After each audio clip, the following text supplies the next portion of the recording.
Hello all. तो इस video में हम देखने वाले हैं व्हाट इज एक्सपोनेंशियल फंक्शन। इस फंक्शन के बारे में पढ़ने वाले हैं कि एक्सपोनेंशियल क्या होता है। मैंने एक्सपोनेंशियल ऑफ एक्स इसलिए लिखा है क्योंकि सब लोग फेमिलियर हैं इस फॉर्म से। Just the function is exponential, this function, इसके बारे में आप पढ़ने वाले हैं ये क्या होता है। तो exponential of x f x is equal to e raised to x. It is defined like this, इसको ऐसा लिखते हैं। ओके, अब क्या करते हैं, अगर मैं इसको सीरीज फॉर्म में लिखूं तो इसको ऐसे लिखते हैं, this is its Taylor series expansion. Okay okay, और इसको अगर मैं कॉम्पैक्ट फॉर्म में लिखना चाहूँ तो ऐसे लिख सकता हूँ, summation i is equal to 0 to infinity x raised to power I divided by I factorial. Okay, so this is its compact form. Now, अब हमने बहुत बार देखा है, ये हमने बुक्स में पढ़ा है, the differentiation of e raised to power x is e raised to power x again, and integration of e raised to power x is e raised to power x again, plus this is the constant of integration. तो पहले इसको देखते हैं कि ऐसा ऐसा क्यों होता है। तो सबसे पहले एक्सपोनेंशियल ऑफ x को लिख लेते हैं, 1 plus x over 1 factorial x square over 2 factorial x cube over 3 factorial, so on and so forth. तो हमें एक चीज़ पता है कि ये एक इनफाइनाइट सीरीज है। ओके, सो इनफाइनाइट सीरीज का मतलब क्या है, the series is never going to end, right. Okay, so अब देखता हूँ, अगर मुझे डिफरेंशिएशन लिखनी है e raised to x की, तो एक सिंपल रूल है, अगर मेरे पास सम ऑफ फंक्शंस है, मतलब f x plus g x है, तो उनकी डिफरेंशिएशन क्या होगी, differentiation of individual function and then their sum. Okay, तो सेम रूल यहाँ पे अप्लाई होगा, तो क्या होगा, differentiation of 1 with respect to x, differentiation of this x divided by 1 factorial, differentiation of x square divided by 2 factorial, plus differentiation of, this is d, of x cube by 3 factorial, so on and so forth. आगे आगे ये term बढ़ती जाएगी differentiation में। तो मैं इसको लिखने की कोशिश करता हूँ, this term will become 0 because derivation of constant is 0, we all know that. इसकी डिफरेंशिएशन क्या आएगी, x की differentiation with respect to x 1, ये कांस्टेंट, ये बाहर आ जाएगा, सो 1 ओवर 1 आई विल सी 1। इसकी डिफरेंशिएशन क्या आएगी, 2x, the differentiation of this is going to be 2x divided by 2 factorial. तो इसको अगर मैं सॉल्व करूं तो I will see x over 1 factorial plus, इसको डिफरेंशिएट करता हूं तो क्या आएगा, ये 3x square divided bye 3 factorial. अब इसको सिंपलीफाई करूंगा तो क्या आएगा, x square divided by 2 factorial. इससे अगली टर्म क्या होगी, x is to power 4 by 4 factorial, तो उसकी डिफरेंशिएशन लिखूंगा x cube by 3 factorial, so on and so forth. If I see what happens is, ये जो ऊपर जो सीरीज लिखी थी, यहाँ पे जो ये सीरीज थी, ये वही सीरीज वापस आनी शुरू होगी। अब आप बोलेंगे इसमें एक टर्म कम है, yes, but series is infinite. It is like taking out one glass of water from sea, but you will left with the sea again. Okay, समुद्र से अगर मैं एक ग्लास पानी का या एक लोटा पानी का निकालूं तो समुद्र में क्या बचेगा, फिर से समुद्र, क्योंकि ये बहुत बड़ी सीरीज है आगे तक। तो ये वाली जो, since there are infinite terms, तो ये चीज़ और ये चीज़ बराबर है, आप देख पाओगे।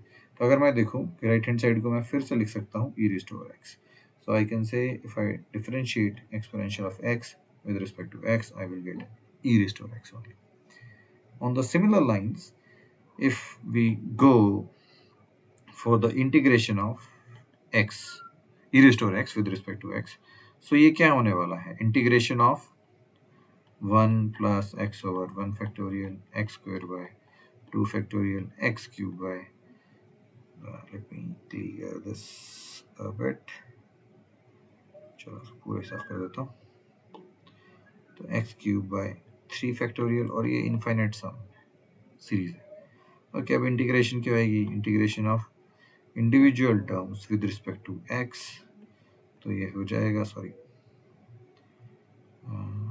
Where is undo, right, x with dx, integration of x square with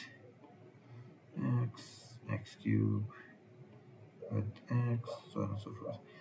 Now अब आप देखेंगे तो यहाँ पे क्या हो जाएगा, this will become x, this will become x square divided by 2, so we can write that x square by 2 factorial plus x cube divided by 3, तो x cube को जब 3 से डिवाइड करें तो नीचे 2 फैक्टोरियल ऑलरेडी है, 3 into 2 factorial is nothing but 3 factorial, then x raised to power 3 divided by 3 factorial, तो क्या बनेगा x raised to power 4, और डिवीजन में क्या आएगा 4 multiplied by 3 factorial, that is 4 factorial.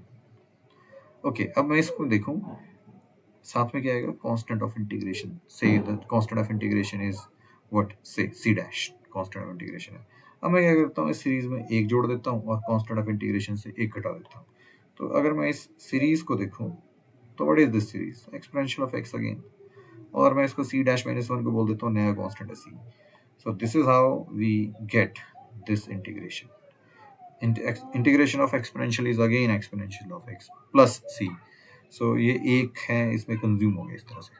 Okay, so you can see that this function is a very important function. इसका बहुत ज़्यादा रोल है मशीन लर्निंग, डीप लर्निंग में बहुत जगह यूज़ होता है ये. अब इसकी कुछ प्रॉपर्टीज़ और देखते हैं जो हमारे काम की हैं.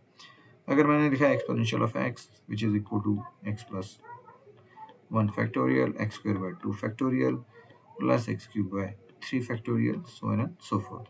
अगर मेरी वैल्यू x बहुत क्लोज है जीरो के तो क्या होगा, e raised to x can be written as 1 plus x. We can approximate it like this, 1 plus x, क्योंकि x स्क्वायर बहुत छोटा होगा. तो मान लो मेरे पास ऐसी वैल्यू है 0.1.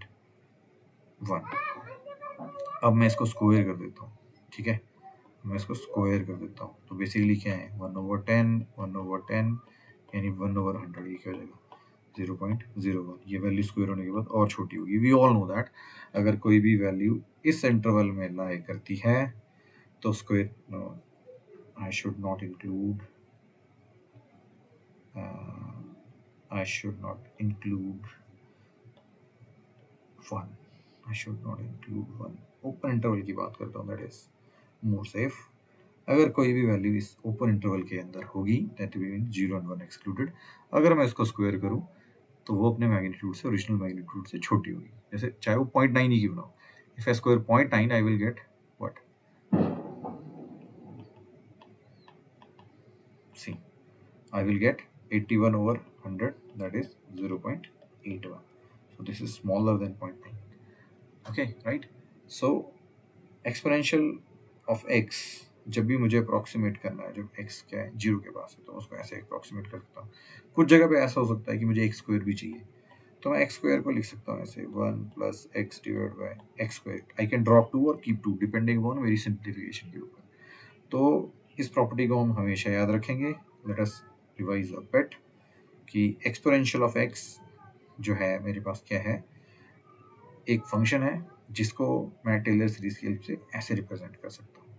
This is 1 plus x over 1 factorial x square by 2 factorial x cube by 3 factorial, so on and so forth, infinite terms.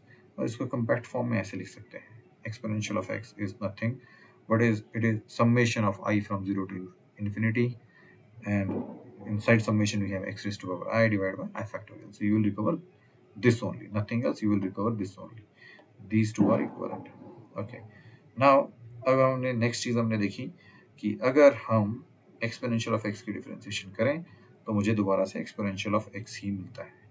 Okay, और अगर हम एक्सपोनेंशियल ऑफ x की इंटीग्रेशन करें तो I will C exponential of x again plus the constant of integration. So this thing is very important, this constant of integration, don't forget that.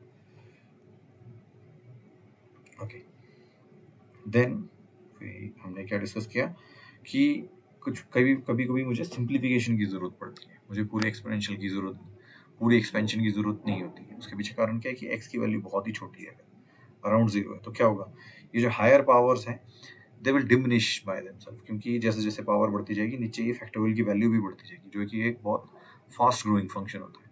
उससे क्या होता है कि ये जो ओवरऑल टर्म है छोटी होती जाती है. तो अगर x की वैल्यू बहुत ही छोटी है तो मैं इसको ऐसे रखता हूँ, exponential of x is 1 plus x.